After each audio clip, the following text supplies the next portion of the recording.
ma'am हजिसे इंदमदा लोइसलक्पा अदुगा स्प्रिंग होरपगी नुसी याम सिटले मपानजे अदुगा ngasi dia बनाउस याउदे केनो नतबनिना सुची नतबनिना सी वेडनेसडे नि अदो ngasi आइगी ब्लॉग सिदी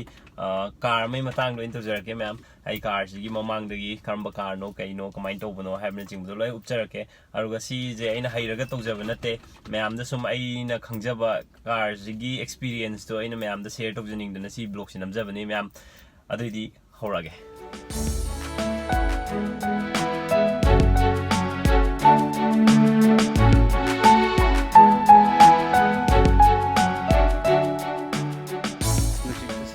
ममांगलोमदगी कार जे स्माइना उई आई उचरगे अल्टो K10 अदुगा वेरिएंट VXI ऑप्शनल अदुगा सिगी वेरिएंट द मोइगी मखादा यावरिबा फोक लाइट के कासे लोइमबों मसाई हापसरे अदुगा सिगी मागी फ्रंट बम्पर जिजु अखोगी बॉडी कलर का चप मानना मसाई लोइमबक सि पिजरे सिगी वेरिएंट सिददी अदुगा साइड की सिगी साइड ग्लास की कलर सिजु बॉडी कलर का चप मानना मसाई हापे अदगी सिना बैक की बम्पर जिजु सगै बॉडी कलर का चप मानना हले अदगी साइड की सिदैदा साइड गार्ड यावरिबा सी लोइमबक मसाई हापसरे नि रेन गार्ड मसाई हापसरे नि इमोई मनिंगी केनोजे सुमाइना तोरगा हांगे अदुगा ममांगदे हांगाजे आई मनिंगदगी कोइ सो थिजला सुमाइ हांगाजे अदु स्पेस से कुमाइना याम लैगे सुमाइन तो माई स्पेस मनिंगी स्पेस से नुसी याम सिटले अदुना नॉइस खरि यावमनी माई होय ट्रंक स्पेस से सुमाइना लै अदुम पोचे हाप नुवाइबा गैस सिलिंडर हमदी याम लाइन चले नुसी चेरोइदि कन्न सिले अदु मनुंग जंगा मनुंग जे मुलागे सिगी खोंग नेटफम जे मसागी मोय ओरिजिनल दी पीडी पीरे अदो आइना सिजे अमा ओरिजिनल दो सिजनबा नुवाइते नैनो ओंथोगा सी ओइना लेरगा हापचनबने सिजना सिजनबा नुवाइ सिदगी सिगी मसागी केनो नत्तबसिने हेना सिजनबा नुवाइ अदुगा मसागी सिगी मागी म्यूजिक प्लेयर जिना मसाई हापसरपने सिजु सिगी अल्टो VXI ऑप्शनल जिदा मसाई याउजरे सिगी म्यूजिक प्लेयर सिजु अदगी हजि म्यूजिक जे स्टार्ट तोरगा गाड़ी स्टार्ट तोरगा कमाइना केनो तौगे हाबजु हायरके अदुगा हजि सिगी केनो सिदा माई स्पीकर जे स्वाइना ममांगदा अनि यावरे सोम साइड किदोमा सिगी जे मा हैना स्पीकर अनि खपाले मनिंग स्पीकर पालकते अदगी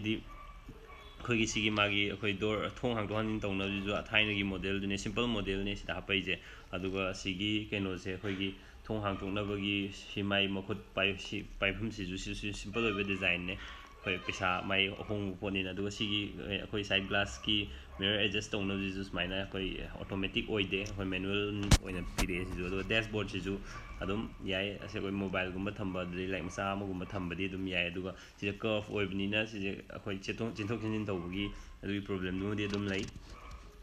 अदुगा जि सिसिना खोई AC के कथार कांदा सिजन नमने अखोई लेफ्ट राइट हाइब लो याय अदुगा सिसिदा माई मैनुअल माइनस ब्लू सिना अइंगबा अदुदगी रेड सिना साबगिनी AC थारिबा पासिदा नमगना खोई AC ऑन तोरकदोइने अदु सिसिना क्याम कन्ना उंगी तपनिंगी दुगी लैरे अदगिदि असिसिना खोगी मनुंग द लेबा नुसित ngakta humnaba aduga somgisina mapan dagi nusi changaknabani gari manungsida sumain torge adjust tawbi yai iraga tawbana chade myam asoi yaw junga sidaisda keno leire moigi khoigi mingsen haigat haida tawnaba sidaisda somna left ki somna right ki aduga si alto K10 gi oina keno je mingsen je automatic se mamang khatang oi aduga maning gi de khoi manual adum khutna leiraga tawbudo admaino oi aduga sigi magi khoigi steering की हेक ममांग की जले रे RPM येंगनबा अदगी speed येंगनबा अदुगा खोगी थाव की येंगनबा यावरे अदुगा खोई kilometre क्या थौग्रे हैबना चिंगबा येंगनबा सिदा लोय हापे अदुगा सिगी Alto की VXI ऑप्शनल मॉडल जिदा सिगी एयरबैग हापे सिदा एयरबैग हापे अदुगा सिगी स्टीयरिंग सिदा खोगी म्यूजिक सिस्टम जे ऑपरेट तौनबा केनो यावदे बटन स्टीयरिंग दा हापकते फोन पिकअप तौबा कैदौबा अमता यादे अदुगा सिगी केनो जे म्यूजिक सिस्टम जे केनो ब्लूटूथ सपोर्ट तौदे अदगी केनो दी अखोगी पेन ड्राइव हापदी याय USB याय पेन ड्राइव याय USB अदुम यावजरे अदुदे ऑक्स लेरे अदगी सि डिक्स हापम लेरे डिक्स हापे याय सिदा लेरे मागी अखोगी पार्किंग लाइट थानबा सिनमगा पार्किंग लाइट्स मैन थाले अदगी अतई दी थोइदोपा सी कार सिगी ओइनदी लेट्रे सिदा मा लेरे फ्रंट लाइट से कोई हेडलाइट की केनो high beam low beam adjust तौनबगी ने सिजे की अखोई सि मखा सिदा समाइना अखोई चार्ज फोन चार्ज का तौनिंगसु तौबि यानबा समाइना ऑप्शन अमगे याव सि मखा सिदा सि स्पेस से याम यूज तौबे किन नुआइते kitang yam keno to eba kitang congested oi mai in akhoi gi space se si Alto K10 gi space se kitang gari je pick pani na khara congested oi do maning ngom da su sai na haba thongrau sing janaba manual oi do si lere aduga tai di similar loi ore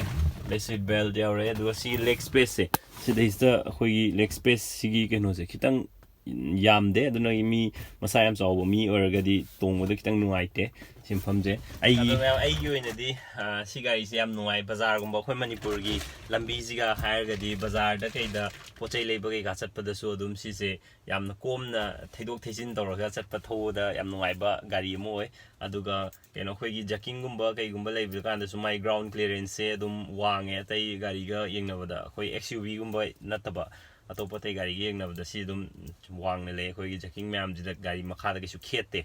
thaubu nuai thawsida khoi gi atop gari haitare atop gari gi body gi sound je pangthokte do si gari je leiba di kui dribene aduisu body gi sound je dum khar di dum thoe yam smooth oina koina soro anan bada thaubu kanda ko gari je dum kai da no ma gi part sing je takna bogi makon kichi kana daina di thoe aduga magi atoppa overall sigi price siga aduga keno siga mai na piriba comfort siga am chane aduga sigi anauba K10 isda atoppa da di ai laitamni na udrim ni khangde aduga sise 800 ta di togde smaina sigi seat design je aduga keno da zo Celerio VXI ari ngasai Celerio no model na taba hana gi Celerio da ju tawde sigi seat ki design je sida khoi gi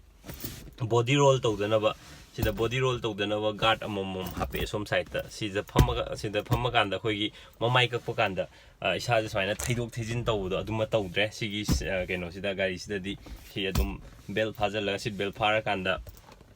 yam nuaina dum tong ya gari je thoraga start torga thoraga gari je thau nuai na tra nuai te have do adu zong yeng minerji makhon thokpa thokta mayam ju ai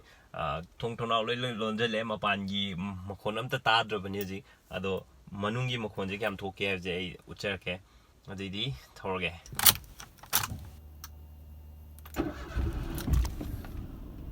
gari start hore mayam main thokju de lampak ne koilas ta nate ado mayam ma keno ji yeng minerji mai manungi sound kyam thoke je asi seat belt phajale adidi thorge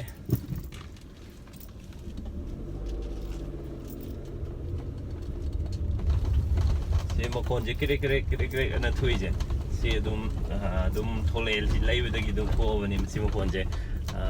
aduga atopa tai di thoidopa ke makon manungi makon je aina music tharaga di kegumba isai gumba tharaga aina thoraga di si thokpa je tade adung kisu problem di nate si na keno se aduga hujiki keno je si auto lock tawje masa ton da gari je thau hor kanda masa ma ton da thong je auto lock tawje adugi adagi di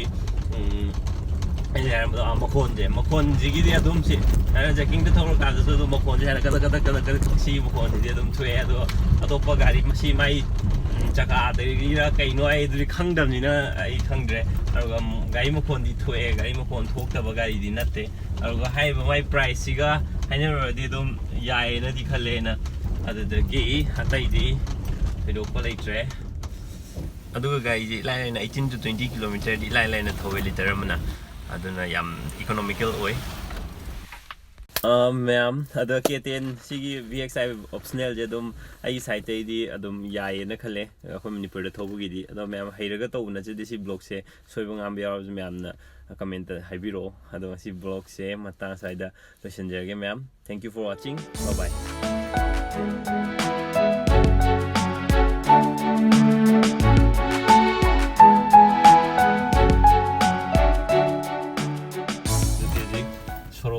thâu nuai ring as si gari je K10 keno VXI optional dum smoothie oi bne do mai makhon ama kada thok pom yauri je asida jacking na taw da di khara di pai ga da si gi tha je numit chiang ang sangang yo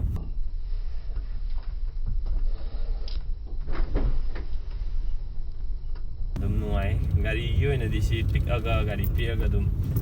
yam nuai ba gari ne amram da di aruga magi manungi aina sai gi makhon khar thu ab da du di dum ꯌꯥꯝꯅ ꯅꯠꯇ꯭ꯔꯁꯨ ꯈꯔ ꯈꯔꯗꯤ ꯑꯗꯨꯝ ꯊꯣꯛꯑꯦ ꯃꯈꯣꯟꯁꯦ